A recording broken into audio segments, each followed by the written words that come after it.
Hello दोस्तों, स्वागत है आप सभी का एक बार फिर से आपके अपने YouTube चैनल पर। मैं विशाल पराशर आपको करा रहा हूँ क्लास 10th का सिलेबस।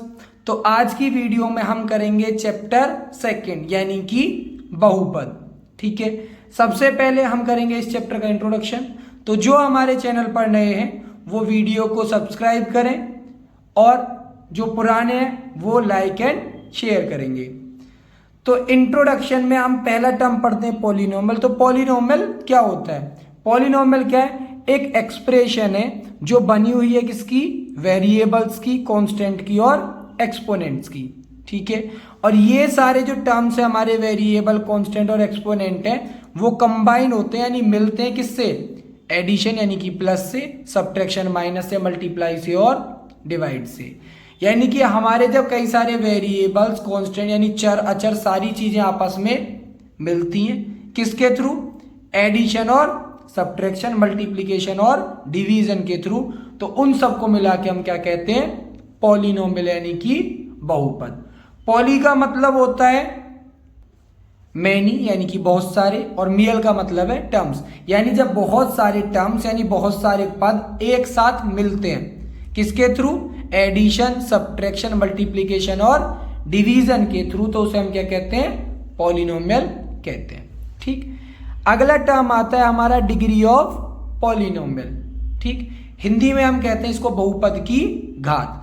तो डिग्री ऑफ पॉलिनोमियल क्या होता है? डिग्री ऑफ पॉलिनोमियल होता है हमारा जो पॉलिनोमियल है उसकी जो हाईएस्ट पावर है यानी कि जो सबसे बड़ी पावर है उसे हम क्या कहते हैं? डिग्री ऑफ पॉलिनोमियल कहते हैं। अगला हमारा पॉइंट आता है इसमें कि एक हमारा पॉलिनोमियल है जिसकी डिग्री कितनी है? 1। ठीक है, तो उसे हम क्या कहेंगे? लीनियर पॉलिनोमियल कहेंगे। और अगर हमारे पॉलिनोमियल की डिग्री 2 है तो उसे हम क्या कहेंगे? Quadratic polynomial. इसे हम कहते हैं रैखिक बहुपद, इसे हम कहते हैं द्विघाती बहुपद। ठीक, अगर पॉलिनोमियल की डिग्री 3 होती है तो उसे हम कहते हैं क्यूबिक पॉलिनोमियल यानी कि त्रिघाती बहुपद। इसके बाद अगला पॉइंट है हमारा zero of a polynomial. Hindi में कहते हैं इसको हम बहुपद का शून्यक। तो जीरो ऑफ अ पॉलिनोमियल से हमारा मतलब है कि वो वाला हमारा पॉइंट जिस पॉइंट पर हमारा पॉलिनोमियल जीरो हो जाए, वो वाला पॉइंट जिसको पुट करा हमने वेरिएबल की प्लेस पे और हमारा जो पॉलिनोमियल है वो क्या हो गया? जीरो। तो उसे हम क्या कहते हैं? जीरो ऑफ अ पॉलिनोमियल कहते हैं। If P x is a polynomial, P x हमारा एक पॉलिनोमियल जो एक्स के टर्म्स में दे रखा है। ठीक है, और के हमारा कोई रियल नंबर है, then the value obtained by replacing x. अब हम एक्स की जगह पे क्या रख देते हैं? के। कहां पर? पी एक्स यानी कि पॉलिनोमियल में। और फिर पी एक्स में एक्स की जगह पे के रखने के बाद जो हमारा पॉलिनोमियल है वो क्या बन जाएगा? पी के। क्योंकि ये जो पॉलिनोमियल था पहला एक्स के टर्म्स में था, अब किसके टर्म्स में हो गया? के टर्म्स में हो गया। और पॉलिनोमियल के टर्म्स में रख के जब हमारी वैल्यू क्या आ जाती है? जीरो, तो के क्या हो गया हमारा? जीरो ऑफ द पॉलिनोमियल हो गया।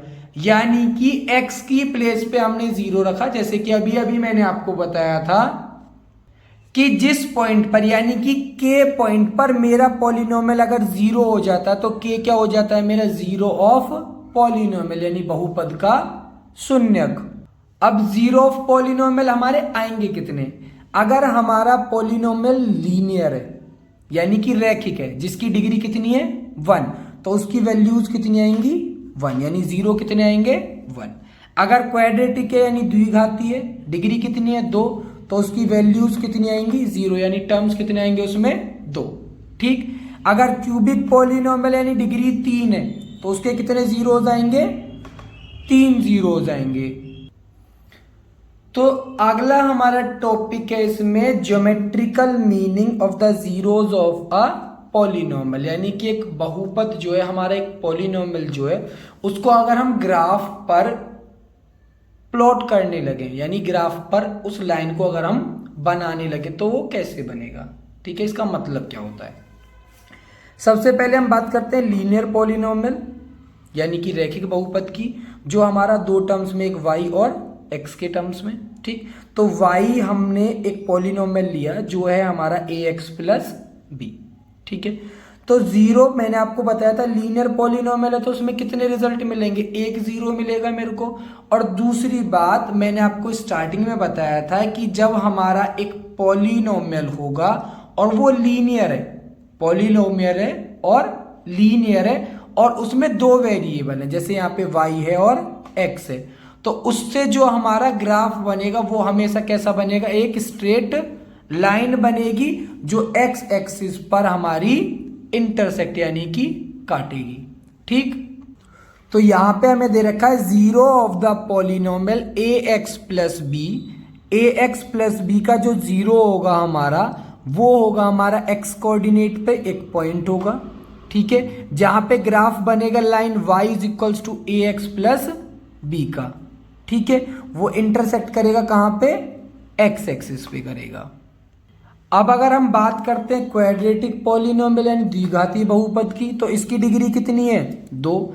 इसकी डिग्री 2 है तो इसके रिजल्ट भी कितने आएंगे, 2 आएंगे, यानी ये एक्स एक्सिस पर 2 बारी इंटरसेक्ट करेगा। अब ये जो 2 बारी इंटरसेक्ट करेगा वो 2 टाइप से करेगा, या तो ऊपर की टाइप यू शेप में करेगा या तो नीचे की टाइप, नीचे की साइड यू शेप में करेगा, यानी उल्टे यू की शेप में इंटरसेक्ट करेगा 2 पॉइंट्स पे। अभी हमारा डिपेंड करता है इस कंडीशन पे कि जो हमारा एक्स स्क्वायर का कोफिशिएंट है यानी कि ए वो 0 से बड़ा है या 0 से छोटा है। ठीक है, और ये जो कर्व है, ये जो हमारा यू शेप बन रहा है, इसे हम क्या कहते हैं, पैराबोला कहते हैं। इसको ऐसे समझो, ये मेरा एक ग्राफ है, ठीक है, और जब मैं क्वाड्रेटिक इक्वेशन को सॉल्व करूंगा और यहां से लाइन ड्रॉ करूंगा तो उसकी शेप कैसे आएगी, समथिंग ये आएगी। ठीक है, या तो इसका अपोजिट आएगा यानी कि इस टाइप से, और ये 2 पॉइंट्स पर इंटरसेक्ट करेगा। ठीक है, 2 पर क्यों कर रहा है, क्योंकि वहां पे क्या है, क्वाड्रेटिक पॉलिनोमियल और उसके 2 वैल्यूज मिलेंगी, तो एक वैल्यू ये वाली हो जाएगी और एक ये वाली हो जाएगी। इसी टाइप से जब हम क्यूबिक पॉलिनोमियल की बात करेंगे यानी कि त्रिघाती की बात करेंगे, तो उसमें ये कितनी जगह पे इंटरसेक्ट करेगा, 3 जगह पे इंटरसेक्ट करेगा। तो उसका जो डायग्राम बनेगा वो कैसे बनेगा, 1 2 और 3। ठीक है, और ये हमारे क्वेश्चन पे डिपेंड करेगा उसकी वैल्यूज पे कि वो जो उसका डायग्राम बनेगा वो किस टाइप से बनेगा। अगला हमारा पॉइंट है इसमें relationship between zeros and coefficients of a polynomial, यानी कि जो हमारे जीरोज हैं, जो हमारी वैल्यूज निकलेंगी इक्वेशंस को सॉल्व करके, पॉलिनोमियल को सॉल्व करके, और जो कोफिशिएंट है उसके, उनके बीच में क्या रिलेशन होता है। ठीक है, सबसे पहले लीनियर पॉलिनोमियल की बात करें तो लीनियर में क्या होता है, हमारी ये एक इक्वेशन होती है। ठीक है, इसमें एक ही हमारे पास वेरिएबल होता है तो उसका कांस्टेंट कौन है, ए हो गया, तो इसके लिए 0 क्या निकलेगा, -b/a निकलेगा अगर ये हमारी ax प्लस बी के टर्म में। ये ax प्लस बी जो है ये इसकी स्टैंडर्ड फॉर्म है, किसकी, लीनियर पॉलिनोमियल की, जो कि एक वेरिएबल में है। ठीक है, अगला है हमारा for a quadratic polynomial. Quadratic polynomial की बात करें तो जो कि हमारा एक वेरिएबल में है, उसकी जो स्टैंडर्ड फॉर्म होती है वो होती है ax² plus bx plus c। Quadratic equation की भी जो हमारी स्टैंडर्ड फॉर्म होती है वो यही होती है ax² plus bx plus c। इसमें a हमारा x² का कोफिशिएंट है, b हमारा x का कोफिशिएंट है और c हमारा कांस्टेंट वैल्यू है। ठीक है, तो मैंने आपको बताया था क्वाड्रेटिक में कितने जीरोज निकलेंगे, 2 वैल्यूज निकलेंगी, तो एक वैल्यू होगी हमारी अल्फा और एक दूसरी वैल्यू होगी हमारी बीटा। ठीक है, तो सबसे पहले सम ऑफ इट्स जीरोज, यानी अगर हम इन दोनों को प्लस करेंगे तो इनका रिलेशन किसके बराबर आएगा, ये आएगा -b/a, यानी कोफिशिएंट ऑफ x अपॉन में कोफिशिएंट ऑफ x स्क्वायर। ठीक, सेम टाइप से अगर हम प्रोडक्ट की बात करेंगे तो उसके लिए हमारा होता है कांस्टेंट टर्म अपॉन में कोफिशिएंट ऑफ x स्क्वायर, यानी कि c/a हो जाएगा। अगला पॉइंट हमें दे रखा है कि मान लो हमें रिलेशन दे रखा है। ठीक है, यानी प्रोडक्ट ऑफ जीरोज दे रखा है, प्रोडक्ट ऑफ जीरोज दे रखा है और सम ऑफ जीरोज दे रखा है, और हमसे बोलता है कि क्वाड्रेटिक पॉलिनोमियल कैलकुलेट करना है।